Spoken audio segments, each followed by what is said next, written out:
आपने जैसा जाना कि और कुछ प्राय जानते हैं, जैसे वर्तमान में लिट लकार होता है, भविष्यत सामान्य में लिट लकार का प्रयोग, और अनद्यतन भविष्य में लुट लकार का, परोक्ष भूत अनद्यतन में लिट लकार का, ऐसे जानते हो ना कि, और सामान्य जी भूत में लों का और अनद्यतन भूत में लंग लकार का। ये प्रयोग आप जानते ही हो प्राय कि इन अर्थों में किसमें वर्तमान भूत और किसका संबंध है। तो जी मैं पहले सोचा करता था ऐसे किसी काल विशेष का संबंध लोट लकार के साथ है या नहीं। जी कहने का मतलब क्या है? कहने का मतलब है कैसे वर्तमान काल की विवक्षा होने पर लट लकार हुआ, ऐसे कौन से काल की विवक्षा हो तब लोट लकार हम कर सके।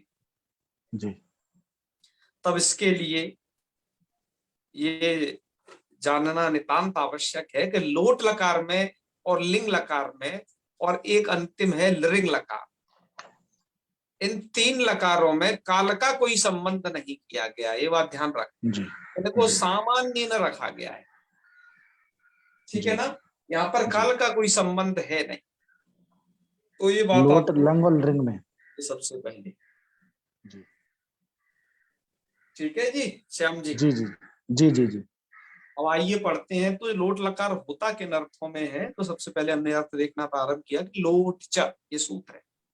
जी लोट च का अर्थ है कि विद्याद्यर्थेषु, मूल में केवल इतना ही लिखा है विद्याद्यर्थेषु धातोर लोट। हमने कुछ चीज इसमें बराबर के बाद जोड़ दिया है। विद्यादि अर्थ है कौन के विधि निमंत्रण आमंत्रणाधीष्ट संपत्ति और प्रार्थनेषु विद्याद्यर्थेषु, इतने विद्यादि अर्थ है जिसमें जी आपका विधि है, निमंत्रण है, आमंत्रण है, अधीष्ट है, संप्रश्न है और प्रार्थना है। जी इतने सारे जो अर्थ हैं, इनमें लोट लकार का प्रयोग होगा। जी और ये जो अर्थ हैं आप देख रहे हो विद्यादि अर्थ, ये लिंग लकार के भी समान, लिंग लकार के भी यही अर्थ होते हैं जिसके जी ये अर्थ हैं, बराबर है जी दोनों। जी तो कहने का मतलब क्या हुआ कि जो लिंग लकार है और लोट लकार का प्रायः जो अर्थ के स्तर पर जो है वो समान है। जी क्योंकि एक सूत्र आगे पढ़ा गया है विधि निमंत्रण आमंत्रणाधीष्ट संप्रश्न प्रार्थनेषु लिंग, के इन अर्थों में लिंग लकार हो। जी और लोट में भी वही कहा गया, उसी के जस्ट नीचे सूत्र अष्टाध्यायी क्रम में लोट च का, लोट भी इन्हीं अर्थों में होता है कि विद्याद्यर्थेषु धातु लोट, विधि लोट आदि अर्थों में धातु से लोट लकार का प्रयोग होता है। जी तो इनका जो क्षेत्र है वो समान। जी अब विधि किसे कहते हैं, निमंत्रण आमंत्रण अधीष्ट इत्यादि किसे कहते हैं, इस सभी की व्याख्या को तो हम प्रस्तुत करेंगे तभी जब हम लिंग लकार पढ़ाएंगे, क्योंकि सूत्र वहीं पर दिया गया है, सामान्य सूत्र विधि निमंत्रण आमंत्रण अधीष्ट वाला। जी तो अभी तो आप श्रद्धा भक्ति के साथ बस ये जाने रहिएगा कि विधियादि जो अर्थ, विधि निमंत्रण आमंत्रण अधीष्ट जो है, इन अर्थों में लोट लकार जी का प्रयोग होता है। अभी इतना जाने रही, ठीक है, कोई जी दिक्कत तो जी नहीं ना, इतना समझने में। जी तो अभी सामान्य ज्ञान रखे रहे, विशेष ज्ञान वहां हो जाएगा सबका। चलो, इसके बाद लोट लकार के विधि निमंत्रण आमंत्रण इत्यादि अर्थ बता करके एक अर्थ और बता रहे हैं। अब सूत्र दिया आशीषी लिंग लोटव, जी अर्थात लिंग लकार और लोट लकार का आशीषी अर्थ और होता है, अर्थात आशीर्वाद अर्थ और होता है। जी ठीक है ना। जी जी तो आपने, मैंने पहले भी कहा था कि लिंग लकार लोट लकार देखो दोनों समान है, क्योंकि लिंग लकार इन अर्थों में भी होता है, विद्यादि अर्थों जी में और आशीषी अर्थ में होता है, और लोट लकार का भी विधान उसी में हो गया। ये सूत्र की वृत्ति नहीं दी गई है, पर आपको ऐसे समझ लेनी चाहिए कि जी लिंग लोट, आशीर्वाद अर्थ में भी लिंग लकार और लोट लकार का प्रयोग होता है।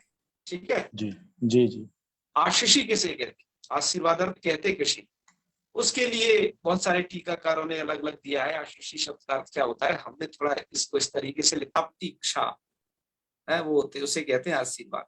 आशीषी अर्थात इष्ट से प्राप्ति इच्छाया, इष्ट के प्राप्ति की इच्छा ही आशीर्वाद होती है। जैसे कहा जाता है ना कि पुत्रवती भव, तो जी उसके प्राप्ति की इच्छा है, ठीक है ना। जी जी सौभाग्यवती भव, इस प्रकार से विद्यावान भव, तो यहाँ पर इष्ट की प्राप्ति वो चाहता है, तो वैसा ही आशीर्वाद दिया जाता है। तो इष्ट से प्राप्ति इच्छा है, उसे आशीर्वाद कहते हैं। किन्हीं किन्हीं पुस्तकों में इष्टाशंसनम आशी, इस प्रकार अलग अलग बात कहा गया है, लेकिन सबका मिला जुला करके बात ही की है ना। जी जी तो आप ये समझ गए कि लोट लकार एक तो विद्यादि अर्थों में लोट लकार का प्रयोग होगा और एक आशीर्वाद अर्थ में लोट लकार का प्रयोग होगा। इसी तरीके से लिंग लकार के भी दो प्रयोग हो जाते हैं। एक तो विधि लिंग जिसे कहते हो आप, क्योंकि वो विधि आदि अर्थों में विधान किया जाता है, जी और जो आशीर्वाद अर्थ में विधान किया जाता है उसे आप आशीर्लिंग कहते हैं, ठीक है। जी आप लोट को भी दो प्रकार का कह सकते हो, एक तो विधि लोट और दूसरा आशीर लोट। जी ध्यान दीजिए, जी एक बात और ये बताने की है, लोग दो भेद सिर्फ लिंग के ही समझते हैं, लेकिन पाणिनि जी के सूत्रों का आप क्रम देखें तो लोट के भी दो भेद हैं, विधि लोट और आशीर लोट। लेकिन जी दोनों के रूपों में जो आपका आशीर लोट है, आप तो ज्यादातर विधि लोट का ही प्रयोग करते हैं, जी तो जो आशीर लोट है उसका केवल दो ही जगह प्रयोग होता है। एक तो तिप में होगा, प्रथमा के एक वचन में, प्रथम के एक वचन में, और जो है मध्यम के एक वचन, दो ही जगह प्रयोग होता है। अन्यत्र ये जो है आशीर लोट होता है वो विधि लोट के समान ही होता है। इसलिए प्रायः क्या किया जाता है आपकी पुस्तकों में कि भवतु लिख करके साथ में ही भवतात लिख देते हैं। वास्तविकता तो ये है कि भवतु विधि लोट है और भवतात आशीर। लेकिन आगे और कहीं अंतर होता नहीं है, जैसे आप तस में जाओ, झी में जाओ, और जगह रूप समान ही रहती है। इसलिए दो ही जगह केवल भेद है, तो उसे एक ही जगह लिख करके आगे चले जाते हैं। पर आपको जी ये भेद समझ लेने चाहिए, दो तरीके का ये लोट लकार है, और अन्यत्र कहीं नौ जगहों में भेद नहीं है, दो ही जगह भेद है उनमें से। जी तो इस कारण से उसे एक ही उसमें रखा जाता है, उसे अलग अलग रूप नहीं बोले जाते, ठीक है। जी तो जब भी आप विधि आदि अर्थ प्रयोग करें तब तो भवतु, पठतु, गच्छतु ऐसे प्रयोग करते हैं। जहां पर आशीर्वाद संबंधी बात हो तो भवतात, पठतात, है गच्छतात, इस तरीके के रूप प्रयोग करते हैं। ये ध्यान रखने की बात है, थोड़ा प्रयोग की दृष्टि से आपको बताया। अब आगे चलते, एक कहा यहाँ पर प्रक्रिया क्या होगी, कैसे हम प्रयोग करेंगे, है तो बता रहे हैं। जी भवतु रूप की देखो सिद्धि कैसे कर, तो मुझे यहाँ धोखे से लट लकार लिखा रह गया है, आप इसे लोड कर लें, क्योंकि लट लकार लोट लकार की प्रक्रिया सेम, जी ठीक है। जी जी तो आप क्या करिए, लोट लकार ला करके, भू लोट, और लोट का भी ला ही बचेगा, यहाँ से तो प्रक्रिया एक जी जैसी हो जाएगी। भू जी ला, भू तिप लाइएगा, तिप का ती जी बचेगा, ती। फिर आपसे आपके यहाँ जो ती है इसकी सार्वधातुक संज्ञा है, जी सार्वधातुक संज्ञा होने के कारण कर्तरी सब सूत्र द्वारा सब जी हो जाएगा। यहाँ पर कोई रोकने वाला नहीं है सबको, जैसा कि आपने देखा कि लोट लकार में वो सूत्र रोक दे रहा था आपका, तो ये क्या वो शतासी री लुटो हो, जी तो शतासी री लुटो हो, लोट में वो लुट में रोक दे रहा था, और लिट में भी यही रोक दे रहा था, स्या प्रत्यय विधान करके। लेकिन यहाँ पर तो सबको कोई रोक नहीं सकता है ना, तो सब हो जाएगा, लोट लकार हो जाएगा। जी तो भू सपति, सबका बचता है अ, तो भू अति, ये लोट लकार की प्रक्रिया है सब। जी फिर आप उसे गुण कर दीजिएगा, भू को सार्वधातुक अर्धातुक, इगंत अंग को गुण होता है सार्वधातुक तथा जी अर्धातुक प्रत्यय के परे रहते हैं, ठीक है। जी तो हो जाएगा भो गुण होकर आती के भो अति। अब अवादेश कर दिए तो आप भवती रूप बना, जी भवती रूप बनाने के बाद आपको सिर्फ लोट लकार जैसा करने के लिए एरहू सूत्र लगाना है। बस लोट में यही विशेष है। लोट में जहां कहीं इस सूत्र को ईकार दिखाई देगा ना, उसे ही उकार में बदल देना है। जी सूत्र का अर्थ भी यही है कि लोट इकारस्य उकार उहुष्या। ठीक है मेघा जी, लोट इकारस्य उस्या। लोट का जो इकार होता है उसको क्या कर लेना चाहिए, ओ ऊ कर लेते हैं। तो ठीक है, लोट के ई को कर लेंगे ऊ, तो जो भवती का ती था उसको कर लिया तू, तो रूप सिद्ध हो जी गया भवती। ठीक है जी, जी रूप सिद्ध कर लेना जी जी भवतु। अब आगे जी चलिए, भवतु सिद्धि हो गया। अब इसके बाद अग्रिम सूत्र जो दिया है, ये आपने विधि विद्यादि अर्थों में, अर्थात ये जो अर्थ इधर बताए उसमें भवतु सिद्ध किया। आसीर विद्या अर्थ व्यर्थ। में क्या होगा, क्योंकि आसीर अर्थ में भी लोट लकार का विधान, तो क्या कुछ परिवर्तन होगा, तो कह रहे यस होगा। सूत्र है आपका तुह्यो स्तातंग आशिष्य तरस्या। सूत्र का अर्थ ये होता है कि आशीषी, आशीषी आप समझ गए, आशीर्वाद अर्थ है। आशीषी अर्थात इष्ट से प्राप्ति इच्छायाम। तुहियो स्तातंग वास्या, तुहियो हो अर्थात तू को, ही और ही को, इन दो को क्या हो जाता है, तातंग वास्या, तातंग हो जाता है। ठीक है, जी तो ये तू क्या है जी जिसको तातंग होना है, और ही क्या है जिसको तातंग होना है। तो तू तो आप समझ रहे होगे कि भवतू में जो तू है उसकी तरफ इंगित कर रहा है तू सब, जी कि तू को तातंग। और ही का क्या चक्कर है, तो जब आप भू धातु में ही लोट लकार का मध्यम पुरुष पढ़ोगे तो आपको समझ में आ जाएगा कि ही क्या होता है, वो वहां समझ में आएगा। ठीक है, जी तो अभी तो यह समझे कि हमें तू को तातंग करना है, जी जाने रहे ना सब चीज। जी जी तातंग में शेष क्या रहता है, ध्यान दें, तातंग में शेष क्या रहेगा, तात। तात।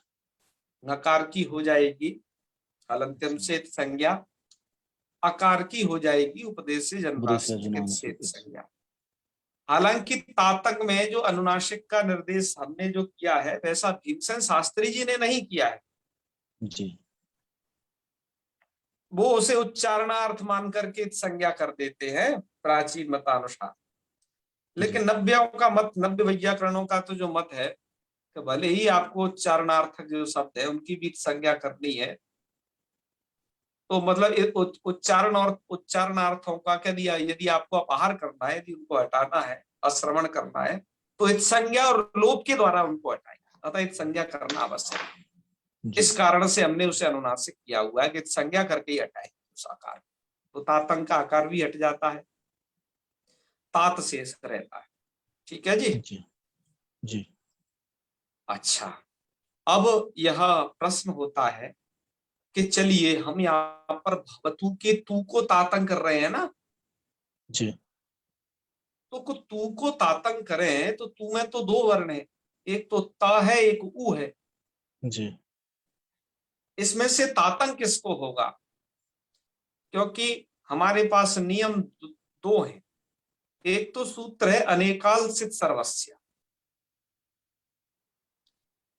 वो सूत्र ये कहता है कि जो आदेश यदि अनेक अल वाला है या फिर जो आदेश सित है वह जी संपूर्ण स्थानीय के स्थान पर होता है। जी तो अब आप हमें बताएंगे आपका जो ये तातंग आदेश है वो अनेकाल है या नहीं। जी अनेकाल है। जी अनेकाल होने के कारण पूरे भवतु का जो तू है उस तू के स्थान पर इस तातंग को बैठना चाहिए।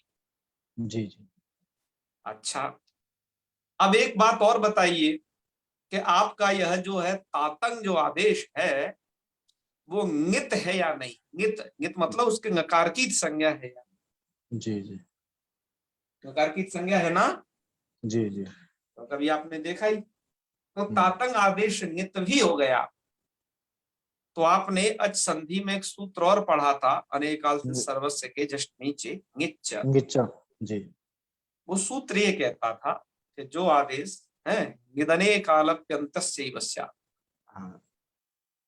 के जो जी। आदेश इंगित होते हैं वो अनेकाल होने के बावजूद भी अंत्य को ही हो जाते हैं। अंतिम होते। जी। ठीक है जी। जी। जी। तो इंगित होने के कारण जो ये आप तू को तातंग करने जा रहे हो वो उसके अंत्य को हो जाएगा। अंत्य को हो जी। जाएगा का मतलब तू में दो वर्ण है त और उ, तो जी। उसके केवल उ को तातंग हो जाए। जी। बात आई ना समझ में? जी। जी। जी। किसको तातंग हो जाए? केवल ऊ को। कहा उकार को तातंग हो जावे।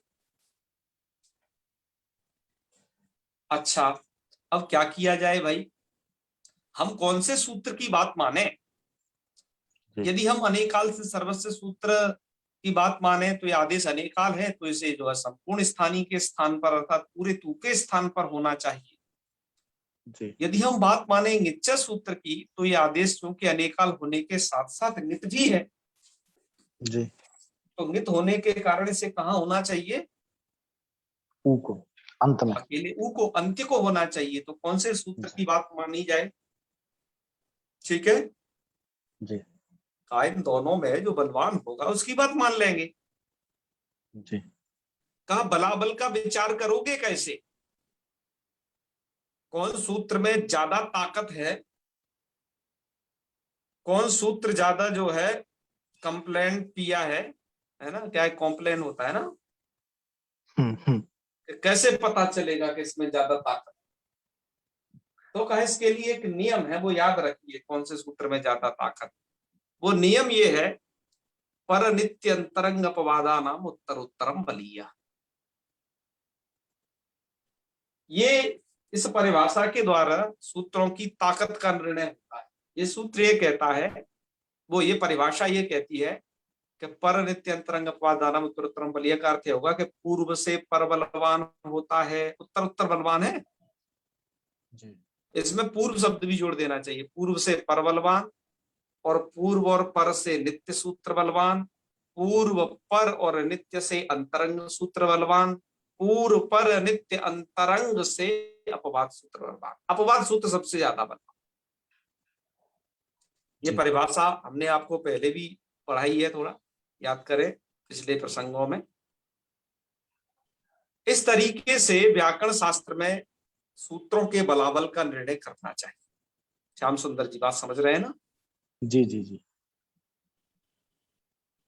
अच्छा, और बात थोड़ा जानते हैं कि ये पर वाली बात तो हमें झट से समझ में आ जाती है। पूर्व से पर बलवान जब देखना हो तो सूत्रों का संख्या देख लो आगे क्या है, जी। उससे पता चल जाता है। पता चल जाता है ना? जी। हाँ।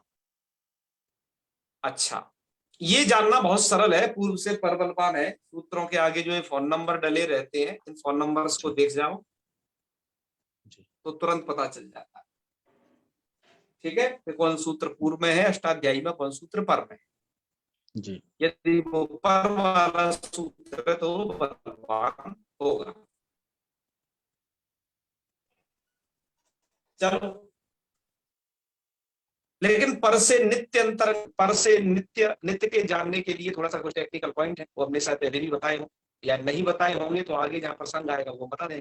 अंतरंग, अंतरंग के विषय में तो पूर्व में कहा जा चुका है, मंत्र और अपवाद तो सबसे ज्यादा बलवान होता है। तो नित्य जानना, अंतरंग जानना थोड़ा टेक्निक भरा है, अपवाद जानना भी थोड़ा टेक्निक भरा है। अपवाद कौन होता है? उसके लिए कहा जाता है कि जिसकी अवश्य प्राप्ति में, जिस सूत्र के अवश्य प्राप्ति में पाणिनि जी एक दूसरी विधि अर्थात दूसरा सूत्र और आरंभ कर दे, तो जो आरंभ किया गया सूत्र है वो अपवाद बन जाता है। जैसे उदाहरण के जी। लिए देखिए, पाणिनि जी ने सबसे पहले सूत्र बना, वो मतलब पाणिनि जी ने क्या किया, अनेकाल सिद्ध सर्वस्व सूत्र को रचा। ठीक है, जी। अनेकाल सिद्ध सर्वस्व सूत्र सब जगह प्राप्त है, जी। अर्थात जो आदेश अनेक अलमात्र हो या फिर सिद्ध हो उन सब जगह लग जाए। जी। लेकिन ध्यान रखिए, यदि अनेक अल वालों में यदि कोई आदेश ङित होगा, ङित अर्थात जी। उसके ङकार की यदि संज्ञा होगी, जी। तो वहां पर भी अनेकाल से सर्वस्व प्राप्त तो होगा ही। तो अनेकाल से सर्वस्व सूत्र की अवश्य प्राप्ति में ङिच्चा सूत्र और आरंभ कर रहे हैं पाणिनि जी। जी। कौन सूत्र आरंभ कर रहे हैं? ङिच्चा। ङिच्चा। तो इससे क्या पता चलता है?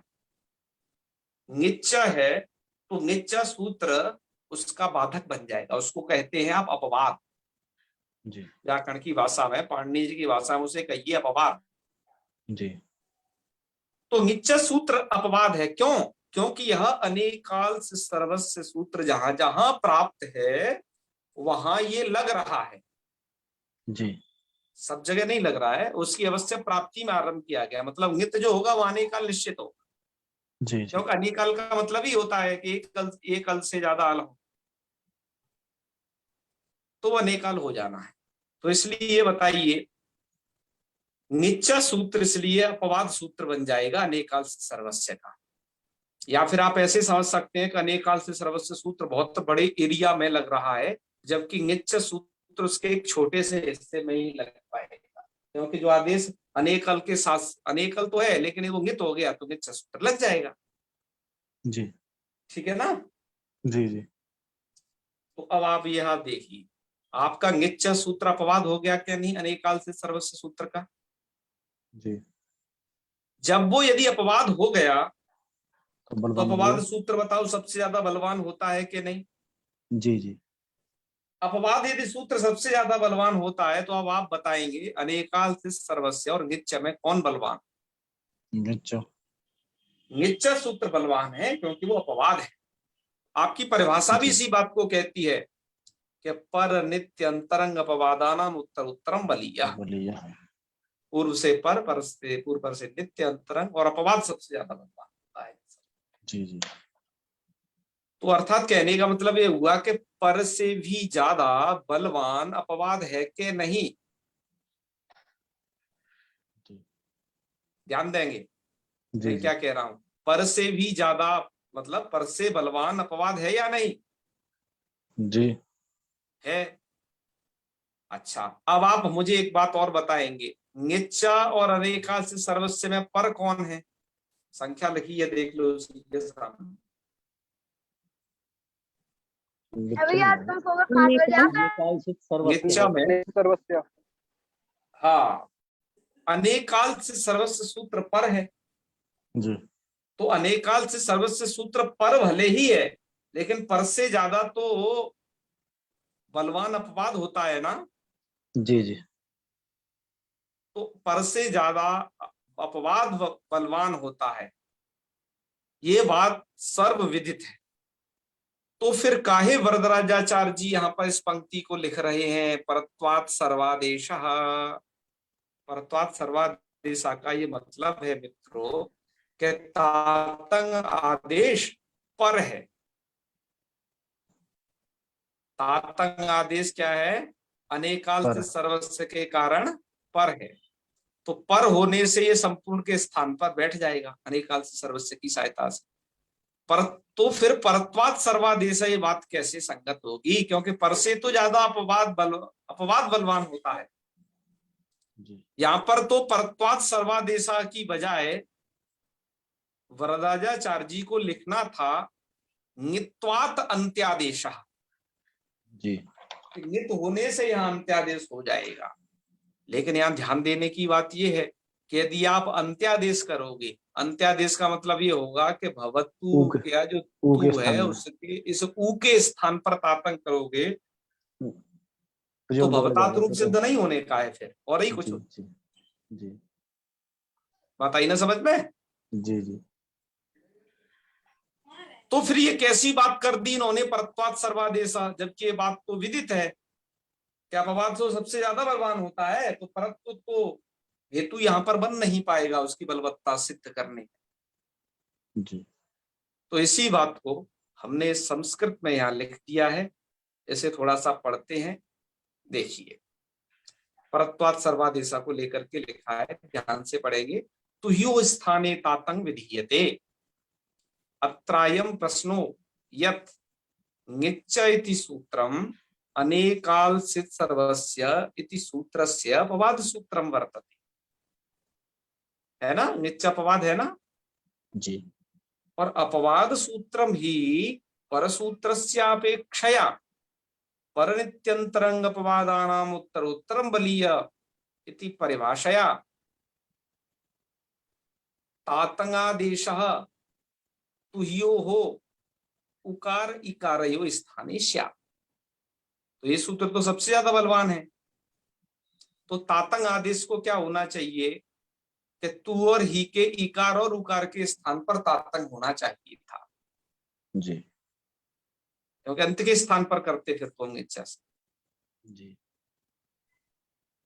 तो तरही कथम मूले लिखितम परत्वात् सर्वादेश, तो मूल में फिर ये क्यों लिख दिया परत्वात् सर्वादेश? परत्वात् सर्वादेश का मतलब ये है कि ङिच्च सूत्र से अनेकाल से सब सूत्र पर है, क्योंकि एक एक 55 का है, वो एक एक 53 का है। तो पर होने से क्या हो जाएगा, परत्व हेतु के कारण अनेकाल से सर्वस्व सूत्र लग जाएगा।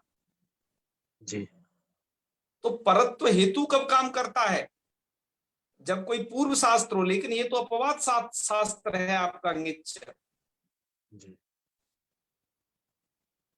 और आप कह रहे हो कि आपका अनेकाल सर्व सूत्र पर है, तो ये कैसे हो जाएगा? हमेशा अपवाद शास्त्री बलवान होता है पर से। तो ठीक है, तो यहां जी पर यही लिखना चाहिए था कि ङित्वात् अंत्यादेशा, लेकिन ऐसा नहीं लिख करके परत्वात् सर्वादेशा जो लिखा गया है, इसका रहस्य आपको समझना होगा। मूल में तो थोड़ा सा बस कह के छोड़ दिया है हमने भी। इसमें केवल देखो, आप देखो प्रश्न ही लिखा है, अर्थात केवल पूर्व पक्ष को ही हमने दृढ़ किया है, उत्तर पक्ष इसमें नहीं लिख पाए। उसे हम बाद में उत्तर पक्ष को जोड़ देंगे, लेकिन आप ये समझ लीजिए है इसका उत्तर क्या है, आप ये ध्यान रखेंगे। मैं आपको यहाँ के लघु कौमुदी पढ़ा रहा हूं, तो इसी के हिसाब से बहुत ही संक्षिप्त में बहुत सरल तरीके से बताऊं। जो ङित होता है ना, ङित करण, जी पाणिनि जी जब जब ङित करते हैं, तो पाणिनि जी के ङित करने के दो प्रयोजन होते हैं। एक तो ङित करने का प्रयोजन, किसी भी जब वो आदेश को ङित कर रहे हैं, तो एक तो ङित करने का प्रयोजन होता है पाणिनि जी का अंत्यादेश, जी अर्थात उस आदेश को अंत में बैठाना एक प्रयोजन। पाणिनि जी के ङित करने का मतलब ये है कि किसी भी आदेश में ङकार के जोड़ने के प्रयोजन, जी समझ लेना। एक तो यदि किसी भी आदेश में यदि पाणिनि जी ङकार जोड़ते हैं, समझो वो अंत में करना चाह रहे हैं। जैसे आपने अच संधि में एक पढ़ा था अवंग, जी तो वो अंत्य को होता था। और भी आप पढ़ाए हो, जैसे अनंग पढ़ा था आपने सखी शब्द पर, वहां पर भी ङकार संज्ञक था, तो वो ङित था। जी तो पाणिनि जी के ङित करने के जो प्रयोजन है, उनमें सबसे पहला प्रयोजन है अंत्यादेश करना। जी और अंत्यादेश के अलावा ङित करने के अन्य भी प्रयोजन है मित्रों, और वो अन्य प्रयोजन कितने सारे हैं, 5-6 प्रयोजन है।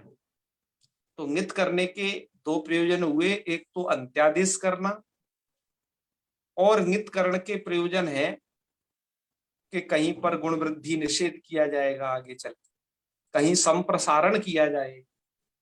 ठीक है जी। जी अभी आप, मैं जो अभी ये दूसरे प्रयोजन बता रहा हूं, उन्हें श्रद्धा भक्ति से सुन लेना, क्योंकि पहले प्रयोजनों को आप अच्छे से जानते हो कि ङित करण का प्रयोजन अंत्यादेश, फर्स्ट प्रयोजन, इसको तो जानते ही हो।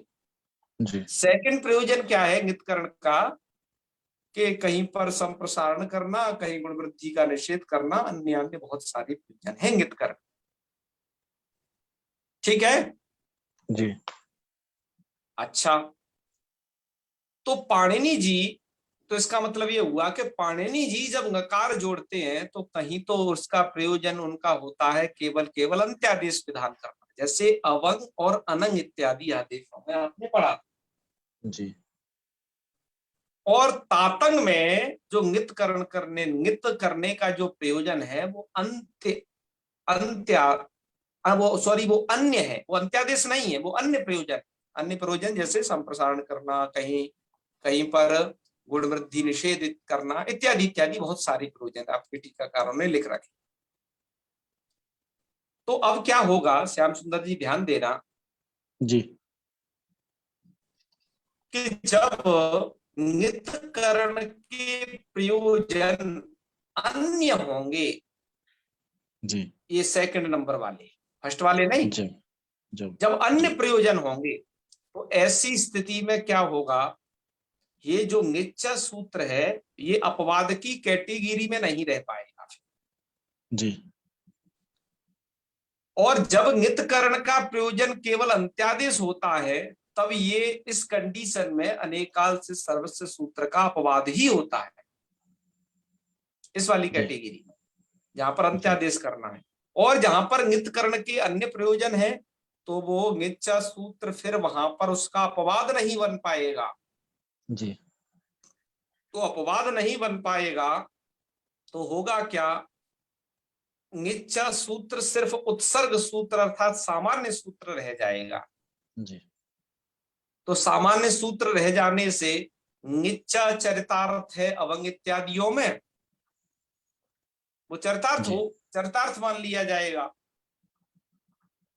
ठीक है, जी जी तो उस दृष्टि से जब ये निच्चा सूत्र सामान्य सूत्र हो गया, अब इसके पास अपवाद की हरी झंडी नहीं रही, जी कट गई ये, तो ये सामान्य सूत्र हो गया। ऐसी कंडीशन में अब बताइए पर सूत्र कौन है अब निच्चा और अनेकाल से सर्वस्व में? अनेकाल से सर्वस्व पर सूत्र है।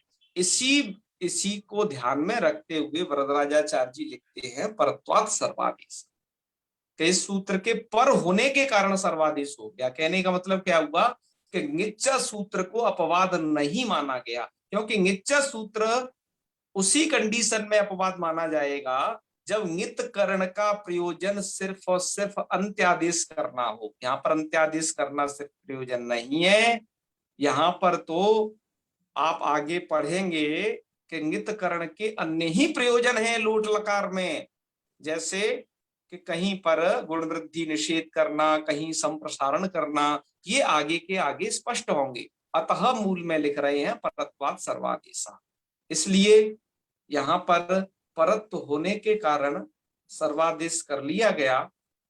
तो पूरे तू के स्थान पर तातंग आदेश का विधान हो जाएगा, तो रूप बन जाएगा भवतात।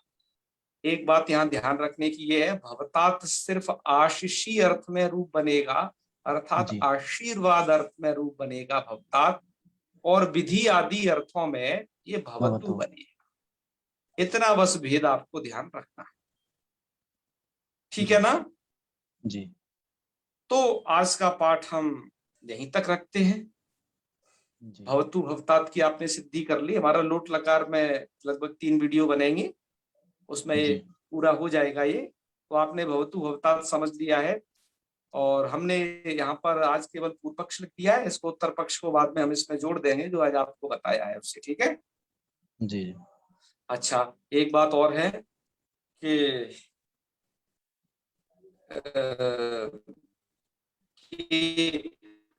आप जो आगे का पाठ पढ़ेंगे ना जी, जिसमें आप पढ़ेंगे, एक सूत्र है विशेष, आप ये समझ लेना कि किस प्रत्यय के स्थान पर क्या आदेश हो जाता है, वो जानना बहुत जरूरी है। जी। प्रत्यय के स्थानों पर कुछ आदेश का विधान किया गया है, तो उसे हम फिर जानेंगे बाद में, ठीक है जी। तो आज इतना ही रखें फिर।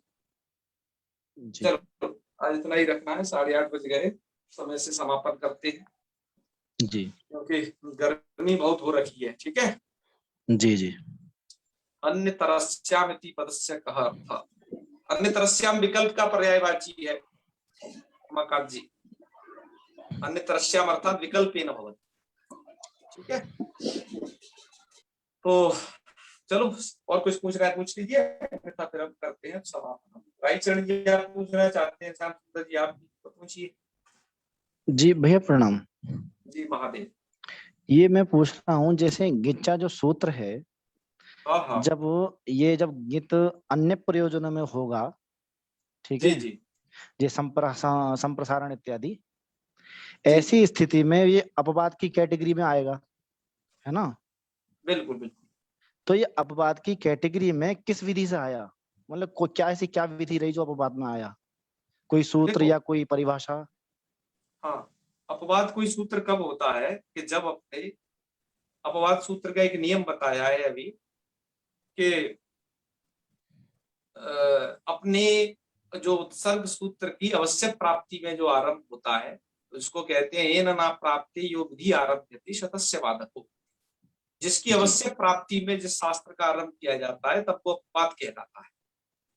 जी अनेकाल सिद्ध सर्वस्व सूत्र की आवश्यक प्राप्ति में, अर्थ अनेकाल जी सर्वस्व क्या करता है, जो आदेश अनेकल होते हैं या फिर जो सिद्ध होते हैं वो संपूर्ण स्थानीय के स्थान पर होते हैं। जी जी अनेकाल से सर्वस्व की अवश्य प्राप्ति में निच्चा सूत्र आरंभ किया गया है। इस बात को जी आपको जी समझना है। जी जी जी जी जिसकी अवश्य प्राप्ति में जो सूत्र आरंभ होगा वो उसका अपवाद के। जी जी जी अच्छा, जब आप सोचिए अनेक अल आदेश का मतलब क्या होता है, जिस आदेश में अनेक अल होंगे अनेकल हूँ। वो जी आदेश अनेक अल होगा। अल मतलब वर्ण मात्र का पर्याय है, जी अनेक वर्ण होंगे। जी जहां पर नकार की संज्ञा जिस आदेश में हो रही होगी तो जी ये बात स्वाभाविक है कि वो अनेक काल ही होगा, जी क्योंकि एक तो नकार की संज्ञा हो गई उसमें से और कुछ साथ का और बचा होगा उस आदेश का। जी ठीक है, जी तो इसलिए क्या है कि अनेक काल से सर्वस्व सूत्र बहुत सारी जगह प्राप्त है। वो तो ऐसी जगह भी प्राप्त है जो आदेश ये तो है या नहीं है। जी ये तो आदेश जिसमें नकार की संज्ञा हो या ना हो वो तो बहुत जगह प्राप्त है। जी जी जैसे आपने पढ़ाई है, भैंसो अभ्यम, भैंस को अभ्यम कर दिया। आप वहां पर जी जाइए, जी जी जी जब आपने पिछला सब कुछ पढ़ रखा है तो भैंस जी को जब अभ्यम हुआ तो अभ्यम पूरा है ना, जी जी जी तो अनेक काल तो सर्वाधिश हो जाएगा। और भी सरल पे हो जाइए, इसको अईस किया। जी जी बिस्को किया था। जी अईस क्या है, वो उसमें तो नित फित कुछ नहीं है ना, वो तो सिंपल है। जी जी जी तो अनेक काल से सर्वस्व सूत्र ऐसी जगह पर चरितार्थ हो चुका है अनेक कालों में जहां नित वगैरह कुछ भी नहीं। जी और अब वो अनेक काल से सर्वस्व ऐसी जगह भी प्राप्त है जहां नित्य की भी प्राप्ति है जी नितों में। लेकिन जी नितों के लिए क्या किया पाणिनि जी ने, अनेक काल से सर्वस्व के रहते नित्य सूत्र का बनाना। जी जी वो ये बताता है कि नित आदेश अनेकल होने पर भी अंत्य को हो जाएगा, जी ये बताता है। तो इसलिए जी नित्य सूत्र अपवाद कहा जाएगा।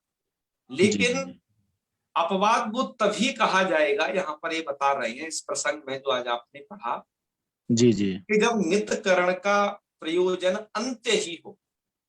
जी अंत्य आदेश करना, जी अंत्यादेश के अलावा और कोई प्रयोजन नहीं है।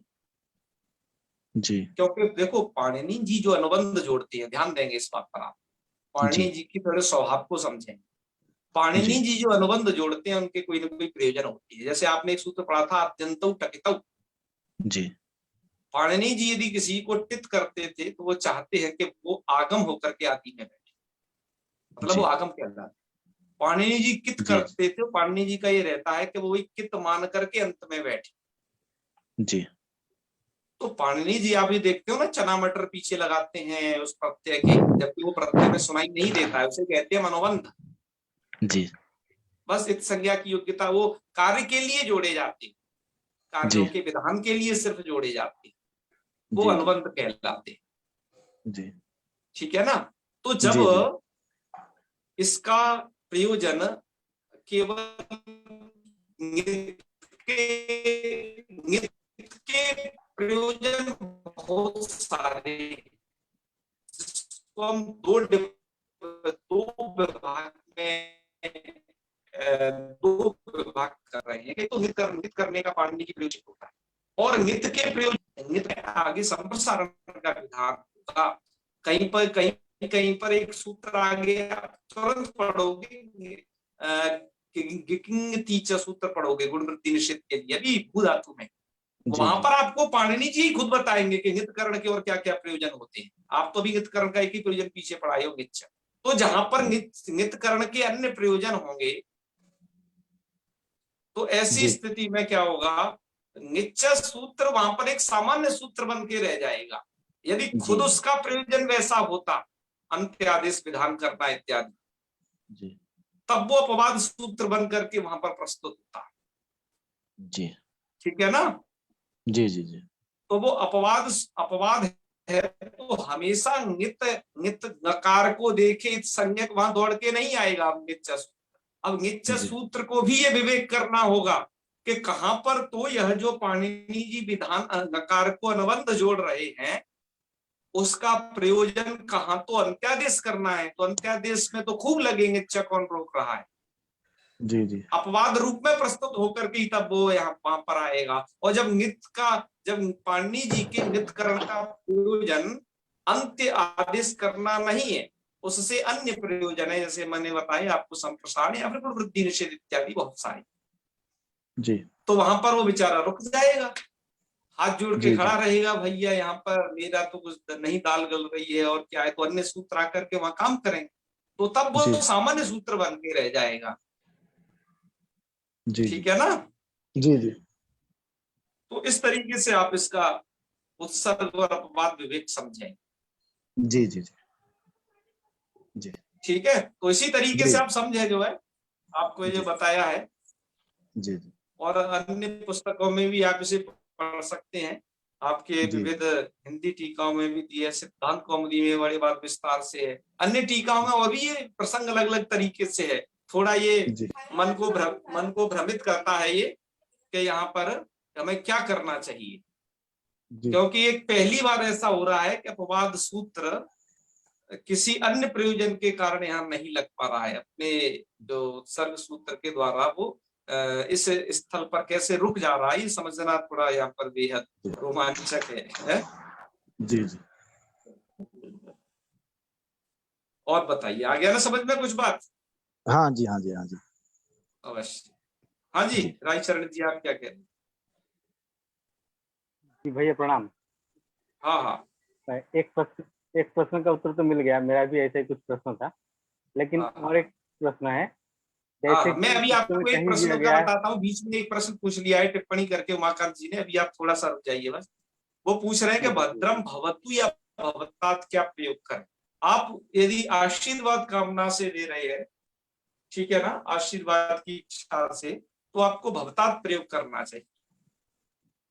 ठीक है, आशीर्वाद अर्थ में आपको भवतात ही प्रयोग करना है। और आशीर्वाद यदि अर्थ नहीं है, विधि आदि अर्थ है, जैसे मंत्र मंत्र अधिष्ठ इत्यादि अर्थ है, तब वहां पर आप भवतु प्रयोग करें।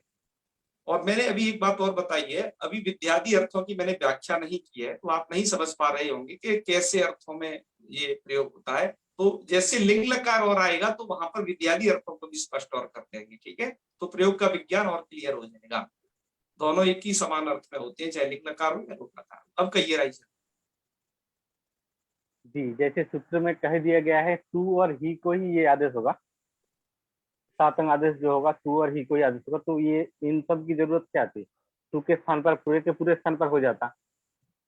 बिल्कुल बिल्कुल आप सही कह रहे हो कि इनकी सब जरूरत क्या थी। तो पाणिनि जी ने बता ही दिया कि तरस्याम है ना, ऐसा बता ही दिया गया है ना। देखो ध्यान रखिएगा कि ऐसे तो भिस्को आइस बता ही दिया गया है कि भिस्को आइस हो जाएगी, ध्यान है क्या नहीं? जी जी, भिस्को आइस बता ही दिया गया ये बात। आपको कुछ पाणिनि जी के और नियम भी बताने होंगे कि पाणिनि जी बीच में और कुछ भी बता गए हैं, बीच में और कुछ खिचड़ी पका गए हैं, जिसके कारण ये समस्या होती है। क्या हुआ है कि आपने एक सूत्र पढ़ा है अलुंत्यस्य। अलुंत्यस्य सूत्र क्या कहता है? जैसे एक आपने सूत्र पढ़ा था संयोगांतस्य लोपः, उस सूत्र का अर्थ ये बनता है संयोगांत पद का लोप होता है। सूत्र तो कह रहा है संयोगांत पद का लोप होता है, अलुंत्य से अपनी दादागिरी दिखा देता है उसके साथ मिलकर के, तो हो जाता है कि संयोगांत पद का जो अंत उसका लोप होगा, क्योंकि अलुंत्य से क्या कहता है, षष्ठी निर्दिष्ट जहां होगा वो कार्य अंत्य को विधान किया जाएगा। मेरी बात समझ रहे हैं ना? तुहियो स्तातंग आशिष्यन्य तरस्याम में तुहियो हो, ये षष्ठ्यंत। तो षष्ठी से निर्दिष्ट जो कार्य होता है वो अंत्य को, आप कह रहे हैं कि पाणिनि सूत्र में खुद कह रहे हैं तू और ही को तातंग हो, लेकिन वो षष्ठी से निर्दिष्ट कार्य है, अलुंत्यस्य के कारण अब वो क्या होने लगा, अंत्य को होने लगा, मतलब इकार उकार को ही होने लगा। तो अलुंत्यस्य के बाद पाणिनि जी ने नियम बनाया जी अनेकाल से सर्वस्य, यदि आदेश अनेकाल हो जाएगा तो वो संपूर्ण स्थानीय के स्थान को होगा, तो अब वो फिर पूरे को होने लगा। देखो बीच में क्या क्या लीला बची जो मैंने आपको शुरू से बताई नहीं, उसकी कहानी मुझे लगा कि ये शायद आपकी जानकारी में रही हो, तो शुरू की कहानी थोड़ा बतानी पड़ेगी कि पार्ट 1 में क्या था। तो पार्ट 1 में ये था कि ये तो कह रहा था तू और ही को तातंग हो, लेकिन अलुंत्यस्य ने बीच में जो बोर्ड जोड़ दिया कि जो षष्ठी से निर्दिष्ट होता है वो अंत्य को होता है, तो अंत्य को होने लगा। उसको रोकने के लिए अनेकाल से सर्व से कहना ही पड़ा कि वो अनेकाल सर्व से कहेगा नहीं नहीं पूरे को, अंत्य को क्यों, पूरे को, मतलब जो तुहियो स्तातंग आशिष्यन्य से हम कहना चाह रहा था उसी बात का समर्थन कर दिया अनेकाल से सर्व से नहीं। उसकी भी टांग काटने के लिए आ गया, जैसे हर जगह नित्य पहुंच जाता है तो नित्य यहाँ भी पहुंचेगा, तो उसका समाधान इस तरीके से कर दिया कि नित्य करण के जहां पर यदि अन्य प्रयोजन होते हैं, अंत्यादेश करना प्रयोजन नहीं रहता, तो वो फिर नहीं इसको रोक पाएगा अनेकाल सर्वस्य, तब वो अपवाद सूत्र की कैटेगरी में नहीं आएगा इसके सामने, तब वो सामान्य सूत्र बन करके रह जाएगा, बेचारा खड़ा देखता रह जाएगा, तभी अपना काम कर लेगा। तो ये थोड़ा इसके पीछे कहानी थी, आपने पूछ लिया तो हमने और इसे एक बार कह दिया। बहुत बहुत धन्यवाद आपका। धन्यवाद। तो चलो फिर इतना ही रखते हैं फिर आज, है बहुत गर्मी हो रखी है, प्रतिभागी भी अब ज्यादा नहीं जुड़ पा रहे हैं गर्मी के कारण। तो चलो समापन करते हैं फिर, है जी भैया। ओम सर्वे भवन्तु सुखिनः, सर्वे सन्तु निरामया, सर्वे भद्राणि पश्यन्तु, मा कश्चित् दुःखभाग् भवेत्। ओम शांति शांति शांति। सर्वेभ्यो नमो नमः। शुभ रात्रि। शुभ रात्रि। नमो नमः। जी नमो नमः। शुभ रात्रि।